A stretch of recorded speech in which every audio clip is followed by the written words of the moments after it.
புதுச்சேரியில் 100% வாக்குப்பதிவை உறுதி செய்யும் வகையில் நடத்தப்பட்ட விழிப்புணர்வு பேரணியில் 300க்கும் மேற்பட்ட கல்லூரி மாணவர்கள் கலந்து கொண்டு பொதுமக்களிடையே விழிப்புணர்வை ஏற்படுத்தினர். புதுச்சேரி மக்களவை தேர்தலுக்கான வாக்குப்பதிவு வரும் 19ஆம் தேதி நடைபெற உள்ளது.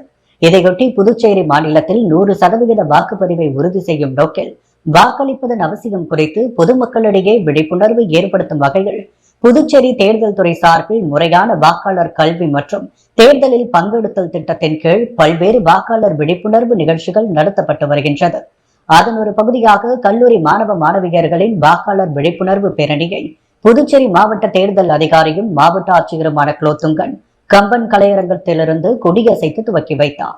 இப்பேரணி புசி வீதி வழியாக சென்று கடற்கரை சாலை காந்தி சிலை அருகில் நிறைவடைந்தது. இதில் பல்வேறு கல்லூரிகளை சேர்ந்த 300க்கும் மேற்பட்ட மாணவ மாணவியர்கள் கலந்து கொண்டு வாக்களிப்பதன் அவசியத்தை வலியுறுத்தி விழிப்புணர்வு பதாகைகளை ஏந்தி பேரணியாக சென்று பொதுமக்களிடையே விழிப்புணர்வை ஏற்படுத்தினர். குருத்தோலை ஞாயிறு திருநாளையொட்டி புதுவையில் உள்ள பல்வேறு கிறிஸ்தவ பேராலயங்களில் கிறிஸ்தவர்கள் கையில் குருத்தோலைகளை ஏந்தியபடி ஹோசானா பாடலை பாடியவாறு பவனி வந்தனர். கிறிஸ்தவர்கள் ஆண்டுதோறும் இயேசுவின் பாடுகளையும் உயிர்ப்பிப்பையும் தியானிக்கும் வகையில் 40 நாட்கள் தவக்காலம் கடைபிடிப்பது வழக்கம். இந்த தவகாலத்தின் இறுதி வாரம் புனித வாரமாக அனுஷ்டிக்கப்படுகிறது. இந்த வாரத்தில் முதல் ஞாயிற்றுக்கிழமை குருத்தோலை ஞாயிறாக கடைபிடிக்கப்படுகிறது. இயேசு கிறிஸ்து சிலுவையில் அறையப்பட்டு இறப்பதற்கு முன்பாக ஜெருசலேம் நகரின் வீதிகளின் வழியாக அவரை ஒரு கழுதை குட்டியின் மேல் அமர்த்தி ஊர்வலமாக அமைத்து வந்தனர். அப்பொழுது வழிநெடுகிலும் மக்கள் குருத்தோலைகளை கையில் பிடித்து ஹோசன்னா பாடல்களை பாடினர். இந்த நிகழ்ச்சியை நினைவு கூறும் வகையில் கிறிஸ்தவர்கள் குருத்தோலை திருநாளை கொண்டாடினர். அந்த வகையில் புதுவையில் கிறிஸ்தவ தேவாலயங்களில் குருத்தோலை ஞாயிறு நிகழ்ச்சி நடைபெற்றது. புதுச்சேரி இறுதியாண்டவர் பசிலிக்காவில் பங்கு தந்தை பிச்சைமுத்து தலைமையில் கிறிஸ்தவர்கள் கையில் குருத்தோலைகளை ஏந்தி ஹோசன்னா பாடல் பாடியபடி கோவில்களை சுற்றி பவனியாக வலம் வந்தனர். இதேபோல் மிகவும் பழமை வாய்ந்த பிரசித்தி பெற்ற ஜென்மராக்கினி பேராலயம் உள்ளிட்ட பல்வேறு பேராலயங்களில் பங்கு தந்தைகள் தலைமையில் கிறிஸ்தவர்கள் கையில் குருத்தோலைகளை ஏந்தி ஹோசன்னா பாடல் பாடியபடி பவனியாக வந்தடைந்தனர். அதைத் தொடர்ந்து பிரார்த்தனை, திருப்பலி நிகழ்ச்சிகள் நடைபெற்றது. புதுச்சேரி ராஜ்பவன் தொகுதி பாஜக சார்பில் சட்டமன்ற உறுப்பினர் வி பி ராமலிங்கத்தின் பிறந்த நாள் விழா தொகுதி தலைவர் நாகராஜன் தலைமையில் சிறப்பாக கொண்டாடப்பட்டது. சட்டமன்ற உறுப்பினர் வி பி ராமலிங்கத்தின் பிறந்த நாள் விழா ஒவ்வொரு ஆண்டும் பல்வேறு நலத்திட்ட உதவிகள் வழங்கி வெகு விமரிசையாக கொண்டாடப்படுவது வழக்கம். இதையடுத்து இந்த ஆண்டும் அவரது பிறந்த நாள் விழாவையொட்டி மணக்குள விநாயகர் ஆலயத்தில் தங்கத்தேர் இழுத்து வழிபாடு நடைபெற்று பின்னர் ஏழை எளிய மக்களுக்கு அன்னதானம் வழங்கப்பட்டது. அதைத் தொடர்ந்து புதுச்சேரி ராஜ்பவன் தொகுதி பாஜக சார்பில் தொகுதி தலைவர் நாகராஜன் தலைமையில் பெருமாள் கோவில் வீதியில் உள்ள சட்டமன்ற உறுப்பினர் வி பி ராமலிங்கத்தின் இல்லத்தில் கேக் வெட்டி அவருக்கு ஆளுயர மாலை அணிவித்து சிறப்பாக கொண்டாடப்பட்டது. இந்த நிகழ்ச்சிக்கு ராஜ்பவன் தொகுதியின் தேர்தல் பொறுப்பாளர் ஆனந்த கண்ணன் முன்னிலை வகித்தார். நிகழ்ச்சிக்கு சிறப்பு அழைப்பாளராக சபாநாயகர் ஏம்பலம் செல்வம், மாநில செயலாளர் ஜெயக்குமார், முன்னாள் மாநில துணைத் தலைவர் ரவிச்சந்திரன், மகளிர் அணி தலைவர் ஜெயந்தி, நகர மாவட்ட தலைவர் கிருஷ்ணராஜ், நகர மாவட்ட பொறுப்பாளர் செல்வ கணபதி, நகர மாவட்ட துணைத் தலைவர் ஆனந்த பாஸ்கர், முன்னர் பட்டியல் அணி தலைவர் தமிழ்மாறன் மற்றும் ஓபிசி அணியை சேர்ந்த ஸ்ரீனிவாச பெருமாள், முன்னாள் அறிவுசார் பிரிவு தலைவர் முருகன் மற்றும் மகேஷ் ரெட்டி, தொழில் பிரிவு செல்வகுமார் உள்ளிட்ட 500க்கும் மேற்பட்ட நிர்வாகிகள் கலந்து கொண்டு சட்டமன்ற உறுப்பினர் வி பி ராமலிங்கத்திற்கு பொன்னாடை போர்த்தி பூங்கொத்து கொடுத்து பிறந்த நாள் வாழ்த்துக்களை தெரிவித்தனர். இந்த நிகழ்ச்சியில் ராஜ்பவன் தொகுதியின் பாஜக நிர்வாகிகளான கதிரவன், ஜானகிராமன், அருண்குமார், தேவநாதன், ஜெயமூர்த்தி, முருகன், விநாயகம், பிரகாஷ் மற்றும் மகளிர் அணி சேர்ந்த மாலதி என்ற வள்ளி, பச்சையம்மா, பாக்கியா, சித்ரா, சுசீலா, உமா மகேஸ்வரி உள்ளிட்ட நிர்வாகிகள் பலர் கலந்து கொண்டு சட்டமன்ற உறுப்பினருக்கு வாழ்த்துக்களை தெரிவித்தனர். நடைபெறவுள்ள நாடாளுமன்ற தேர்தலில் புதுவையில் உள்ள 10க்கும் மேற்பட்ட தலித் கூட்டமைப்புகள் இந்திய கூட்டணிக்கு ஆதரவு தெரிவிப்பதாக தீர்மானம் நிறைவேற்றியுள்ளது. புதுச்சேரி தலித் கூட்டமைப்புகளின் ஒருங்கிணைந்த ஆலோசனை கூட்டம் பெரியார் படிவகத்தில் நடைபெற்றது.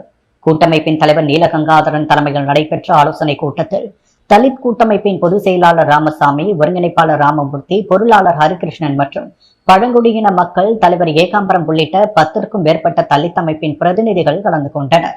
கூட்டத்தில் நடைபெறவுள்ள நாடாளுமன்ற தேர்தலில் இந்தியா கூட்டணி சார்பில் போட்டியிடும் காங்கிரஸ் வேட்பாளர் வைத்திலிங்கத்தை ஆதரித்து மாநிலம் முழுவதும் பிரச்சாரம் மேற்கொள்வது என முடிவெடுக்கப்பட்டது. இந்த நிகழ்ச்சியில் புதுவையில் உள்ள 10க்கும் மேற்பட்ட தலித் கூட்டமைப்புகளை சேர்ந்த நிர்வாகிகள் கலந்து கொண்டனர். புதுச்சேரி முருங்கப்பாக்கம் அருள்மிகு முத்துமாரியம்மன் ஆலயத்தில் ரதி மன்மதன் சுவாமிகள் வில் பிடித்து ஊர்வலம் வருதல் நிகழ்ச்சி வெகு விமர்சையாக நடைபெற்றது. புதுச்சேரி முருங்கப்பாக்கம் நாட்டார் வீதியில் அமைந்துள்ள அருள்மிகு ஸ்ரீ முத்துமாரியம்மன் கோவிலில் காமன் திருவிழா நடைபெற்று வருகிறது. இதையொட்டி கடந்த புதன்கிழமை காமன் கால் எடுத்து ஊர்வலம் வந்து கால்நடுதல் விழா நடைபெற்றது.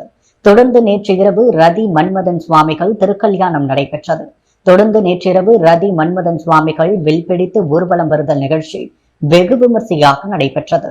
இதில் முன்னாள் நாடாளுமன்ற உறுப்பினரும் பேராசிரியருமான புதுச்சேரி மாநில மக்கள் முன்னேற்ற கழக தலைவருமான டாக்டர் ராமதாஸ், அரியங்குப்பம் சட்டமன்ற உறுப்பினர் பாஸ்கரன் தட்சிணாமூர்த்தி, கோவில் நிர்வாக அதிகாரி அமுதன், தலைவர் பாடுமுடி, துணைத் தலைவர் பரத், பொருளாளர் தேவராசு மற்றும் செயலாளர் யுவராஜ் மற்றும் கோவில் நிர்வாக அதிகாரிகள், பஞ்சாயத்தாரர்கள், மீனவர் கூட்டுறவு சங்கத்தினர், விழா குழுவினர், ஊர் பொதுமக்கள் என திரளானோர் கலந்து கொண்டனர்.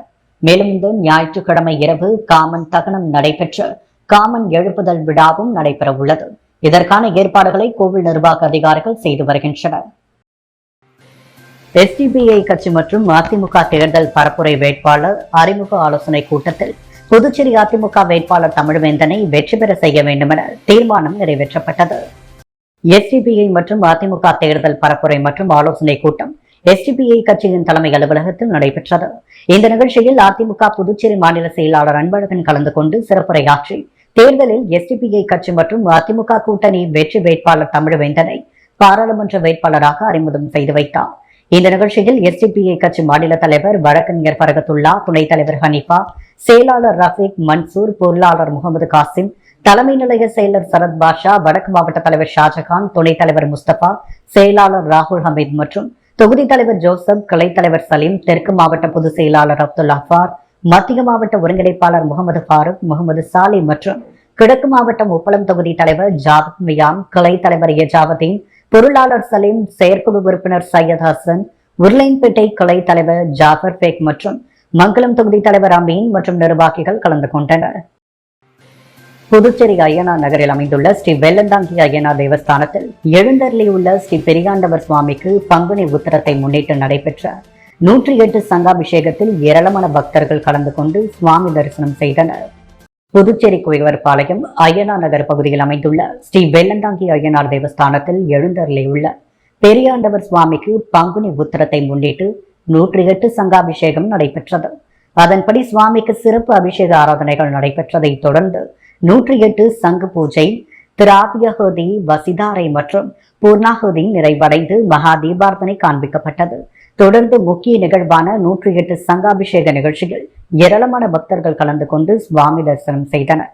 விழாவிற்கான ஏற்பாடுகளை ஆலய தலைவர் மணி, துணைத் தலைவர் சுந்தர்ராஜ், செயலாளர் லேகா, வல்லவன், பொருளாளர் குமரேசன், உறுப்பினர் முருகன் உட்பட ஆலய அர்ச்சகர்கள், ஊர் பொதுமக்கள், இளைஞர்கள் செய்திருந்தனர்.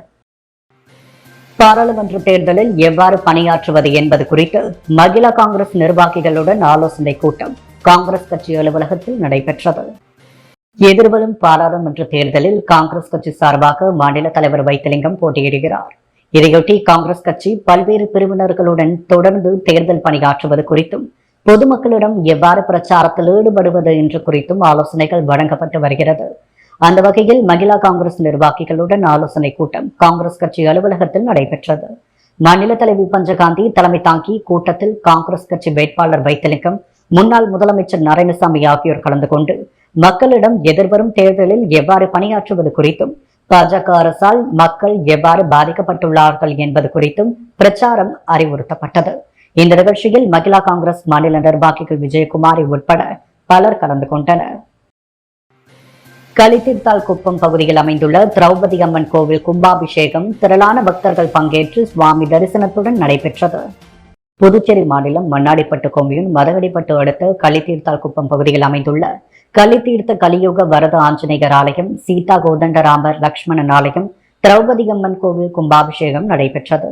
இதையொட்டி 22ஆம் தேதி மங்கள இசை, தேவாத அணுக்கை மற்றும் விக்னேஸ்வர பூஜையுடன் முதல் காலையாக பூஜையும், 2ஆம் காலையாக பூஜை, 3ஆம் காலையாக பூஜையும் நடைபெற்றது. இதையடுத்து இன்று முக்கிய நிகழ்வாக காலை 10:30 மணிக்கு அனைத்து கோவில்களில் உள்ள பரிவார மூர்த்தியின் மூலவர்கள் மற்றும் விமான கோபுரங்கள் மற்றும் கொடிமரத்திற்கும் வேதசாற்று முறைப்படி புனித நீர் ஊற்றப்பட்டது. இந்த நிகழ்ச்சியில் மணக்குள விநாயகர் கல்வி குடும்ப தலைவர் தனசேகரன், பல்வேறு துறை சார்ந்த அதிகாரிகள், ஊர் முக்கியஸ்தர்கள் மற்றும் பல்வேறு கிராமங்களை சேர்ந்த ஏராளமான பக்தர்கள் கலந்து கொண்டனர். அரியாங்குப்பம் சுப்பையா நகர் பகுதியில் எழுந்தருளியிருக்கும் ஸ்ரீ பாலமுருகன் ஆலய 22ஆம் ஆண்டு பங்குனி உத்தர காவடி வெகு விமர்சையாக நடைபெற்றது. புதுச்சேரி அரியாங்குப்பம் சுப்பையா நகர் பகுதியில் எழுந்தருளியிருக்கும் அருள்மிகு ஸ்ரீ பாலமுருகன் ஆலயத்தின் 22ஆம் ஆண்டு பங்குனி உத்தர காவடி உற்சவர் விழா கடந்த வாரம் கொடியேற்றத்துடன் துவங்கியது. தொடர்ந்து இவ்வாலயத்தில் முருகப்பெருமானுக்கு சிறப்பு அபிஷேக ஆராதனைகளுடன் சுவாமி வீதி விழாவும் நடைபெற்று வந்தது. முக்கிய நிகழ்வான பக்தர்கள் காவடி ஏந்தி அழகு குத்தி செடல் தரித்து பக்தர்கள் தங்களது நேர்த்திக் கடன்களை செலுத்தினர். மேலும் ஸ்ரீ பாலமுருகன் சுவாமி வீதி விழாவும் நடைபெற்றது. இதில் சிறப்பு அழைப்பாளராக முன்னாள் சேர்மன் ஆனந்தன், காங்கிரஸ் செயற்குழு உறுப்பினர் விஜயலட்சுமி, ஜெயமூர்த்தி, ஏராளமான பக்தர்கள் கலந்து கொண்டு சுவாமி தரிசனம் செய்து முருகப்பெருமானை வழிபட்டனர். இவ்விழாவில் சிங்கப்பூரை சேர்ந்த குமார், புஷ்பவல்லி குடும்பத்தினர் உபயத்தில் 1000 பக்தர்களுக்கு அறுசுவை உணவு வழங்க ஏற்பாடு செய்யப்பட்டுள்ளது. இதில் முன்னாள் சேர்மன் ஆனந்தன் பக்தர்களுக்கு உணவளித்து அன்னதானத்தை துவக்கி வைத்தார். இவ்விழாவிற்கான ஏற்பாடுகளை ஆலய நிர்வாக குழு தலைவர் குருமூர்த்தி, செயலாளர் ஜெயக்குமார் மற்றும் சுப்பையா நகர் கிராமவாசிகள் இணைந்து செய்திருந்தனர். பங்குனி உத்தர பெருவிழாவையொட்டி ஸ்ரீ எல்லை மாரியம்மன் ஆலயத்தில் உள்ள பாலமுருகனுக்கு பக்தர்கள் காவடி எடுத்து வழிபட்டனர். புதுவை மாநிலம் உழவர்கரை ஸ்ரீ எல்லை மாரியம்மன் ஆலயத்தில் அமைந்துள்ள ஸ்ரீ பாலமுருகனுக்கு பங்குனி உத்தர திருவிழாவையொட்டி சுவாமிக்கு சிறப்பு அபிஷேக ஆராதனை நடைபெற்றது. தொடர்ந்து பக்தர்கள் காவடி எடுத்தும் தேரை வடம் பிடித்து இழுத்து வழிபட்டனர். இந்நிகழ்ச்சிக்கான ஏற்பாடுகளை ஆலய நிர்வாகத்தினர் செய்திருந்தனர். புதுவையின் அன்றாட நிகழ்வுகளை காண பாண்டி ஹெட்லைன்ஸ் யூடியூப் சேனலை சப்ஸ்கிரைப் பண்ணுங்க. தொடர்ந்து எங்களுடன் இணைந்திருக்க பக்கத்தில் உள்ள பெல் பட்டனை பிரஸ் பண்ணுங்க. லைக் பண்ணுங்க, ஷேர் பண்ணுங்க. என்றும் உங்களுடன் பாண்டி ஹெட்லைன்ஸ்.